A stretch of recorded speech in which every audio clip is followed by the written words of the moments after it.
crave connection. That spark with another person that promises shared laughter, whispered secrets, and maybe, just maybe, a future. Date nights are supposed to be those moments, a brief escape from the mundane, a chance to see someone, or be seen, in a new light. But sometimes, the light reveals something you never expected. Sometimes, the connection you seek isn't with another human, but with a chilling, unseen presence. And sometimes, the stories that unfold aren't about romance, but about the thin veil between the ordinary and the truly terrifying. These aren't campfire tales. These are accounts pulled from the quiet corners of the internet, from police reports, and from the hushed confessions of those who lived them. They are real, and they happened on what was supposed to be just another date night. Story 1. The Diner Booth. This happened to my friend Sarah back in 2018. She was on a first date with a guy she'd met online, Mark. They'd chosen a classic old-school diner on the outskirts of town. Red vinyl booths, checkered floor, the smell of coffee and fried food. It was a safe, neutral spot, perfect for a low-pressure evening. Sarah was a little nervous, but Mark seemed nice enough, if a bit quiet. They were seated in a booth near the back, away from the main rush. The date was going okay. Pleasant conversation, nothing too exciting. About halfway through their meal, Sarah noticed something odd. A man was sitting alone in the booth directly behind Mark. He was older, maybe late 50s, wearing a faded baseball cap pulled low. What caught her attention was his posture. He was leaning forward, his head almost touching the back of Mark's booth, as if he was trying to listen in on their conversation. Sarah tried to ignore it, figuring he was just an eccentric regular. But then, she saw his hand. It was resting on the top of the booth, just inches from Mark's head, and in his hand, he was holding a small silver recorder. Not a phone, but an actual old-fashioned voice recorder, the kind with tiny buttons and a built-in microphone. He wasn't trying to hide it. He was just holding it there, openly, pointed directly at them. Sarah's stomach dropped. She nudged Mark under the table, subtly trying to get his attention. When he looked at her, on Mark. He didn't say anything. He just slowly, deliberately pressed a button on the recorder, and a faint, distorted snippet of their conversation from earlier played back. It was Sarah's voice, talking about her job. Then he pressed another button, and the recording stopped. He then slowly, almost imperceptibly shook his head as if disappointed, and then turned back to face the wall. Sadly, Sarah and Mark were stunned. They didn't know what to say, what to do. The waiter came by, but they just mumbled that everything was fine. They paid their bill quickly, barely touching the rest of their food. As they walked out, Sarah glanced back. The man was still sitting there, alone in the booth, his head bowed, the recorder now resting on the table beside him. They never saw him again. Sarah and Mark didn't have a second date. The incident left them both too unnerved. To this day, Sarah still wonders what that man was doing, what he was looking for, and what he would have done if their conversation had been more interesting. The silence of that diner, broken only by their recorded voices, still haunts her. Story 2. The Airbnb Anomaly. Calmly. This next one comes from a Reddit thread I found, a user detailing a terrifying experience from a few years ago, around 2020. They were on a weekend getaway with their girlfriend, a romantic escape to a secluded Airbnb cabin in the mountains of North Carolina. It was a charming place, rustic but well-maintained, with a large open living area and a loft bedroom. The listing boasted about its privacy and the stunning views of the surrounding forest. Calmly. Their first night was perfect. They cooked dinner, watched a movie, and enjoyed the quiet solitude. The next morning, they decided to go for a hike on one of the nearby trails. They were gone for about 4 hours, returning to the cabin in the early afternoon, tired but refreshed. As they walked through the front door, something felt different. Not overtly wrong, just a subtle shift in the atmosphere. The air inside felt colder than it should have been, despite the sunny day, attributing it to the cabin's old insulation. But then the girlfriend noticed it. A small, intricately carved wooden bird sitting on the mantelpiece above the fireplace. They both distinctly remembered that it hadn't been there when they left. Them. They tried to rationalize it. Maybe it had fallen from a shelf they hadn't noticed, or perhaps the cleaning staff had placed it there after they checked in, though that seemed unlikely given the cabin was supposed to be empty before their arrival. Dramatically, the unease lingered. They spent the rest of the afternoon trying to shake it off, but every time they walked past the fireplace, the birds seemed to watch them. As evening approached, the feeling intensified. They decided to order takeout instead of cooking, and as they waited for their food, they heard it. A faint, rhythmic tapping coming from the loft bedroom directly above them. Tap, tap, tap. It was too regular to be an animal, too deliberate to be the house settling. Nervously, they froze, listening. The tapping continued, slow and steady. The boyfriend, trying to be brave, slowly climbed the wooden stairs to the loft. The girlfriend waited below, her heart pounding. He reached the top, peered into the dimly lit room, and then quickly descended, his face pale. "There's nothing there," he whispered, his voice strained. Nothing at all. Sadly, they spent the rest of the night on the couch, huddled together, listening to the silence, occasionally punctuated by the phantom tapping from above. They didn't sleep. The next morning they packed their bags in a hurry, leaving the wooden bird on the mantelpiece, its glass eyes still fixed on the empty living room. They drove straight home, never looking back.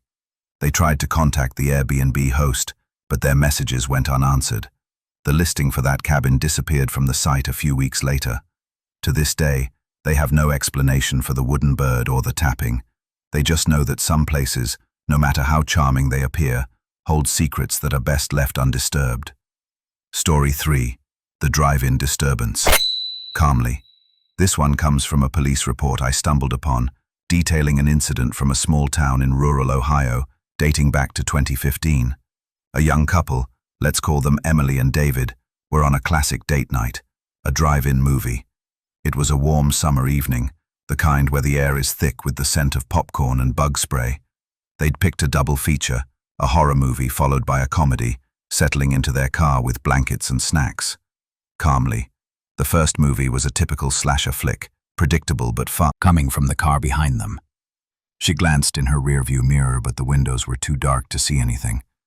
The vibration continued, growing slightly stronger, a persistent, unsettling pulse. It wasn't music, and it didn't sound like an engine. It was something else, something organic. Nervously, David returned, and Emily mentioned the odd vibration. He listened for a moment, then shrugged. "Probably just their subwoofer," he said, trying to reassure her. But the vibration wasn't bass. It was a low, guttural sound, almost like a growl reverberating through the back of their car. It was intermittent, stopping for a few seconds, then starting again, always from the car directly behind them. Then the car's headlights flashed.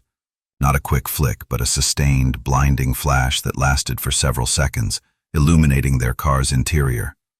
Emily and David shielded their eyes, annoyed. David leaned out his window, ready to yell at them, but the lights went off just as quickly as they'd come on. He looked back, but the car was dark again, silent.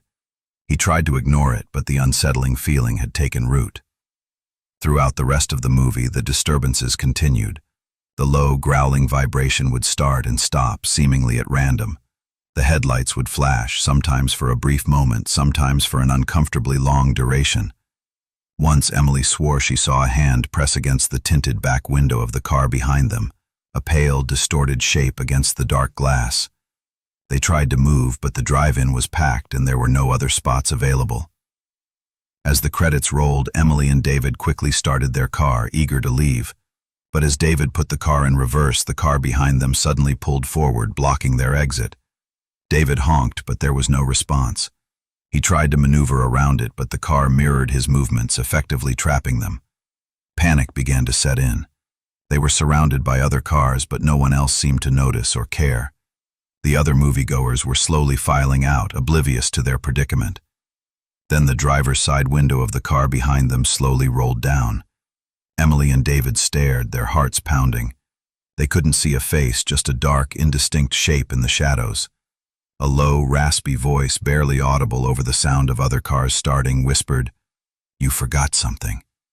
And then a small, dark mouth, a stitched, permanent frown. It looked like something a child would make, but it felt wrong. They threw it out the window and never spoke of the incident again.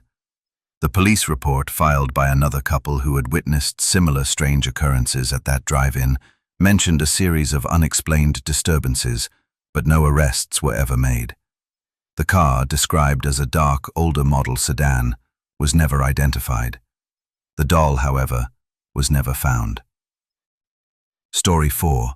The Late Night Walk. Calmly. This final account comes from a series of online forums dedicated to unexplained phenomena, specifically from a user who recounted their experience from a date in a quiet suburban neighborhood in late 2022. It was a second date for Alex and Jamie, a casual evening that had gone well. They'd had dinner, a few drinks, and decided to take a walk through Jamie's neighborhood before calling it a night. It well-kept area, tree-lined streets, well-kept houses, the kind hand in hand, talking about their day, when Alex noticed it. A figure standing perfectly still on the sidewalk about a block ahead of them. It was a man, tall and thin, dressed in what looked like a dark suit. He was facing away from them, towards a house, his back ramrod straight. Alex thought it was a bit odd, but didn't think much of it. Maybe he was waiting for someone or just admiring the architecture. Conversation flowing easily. As they got closer, Alex realized the man hadn't moved. Not an inch. He was still standing there, perfectly motionless, his back to them.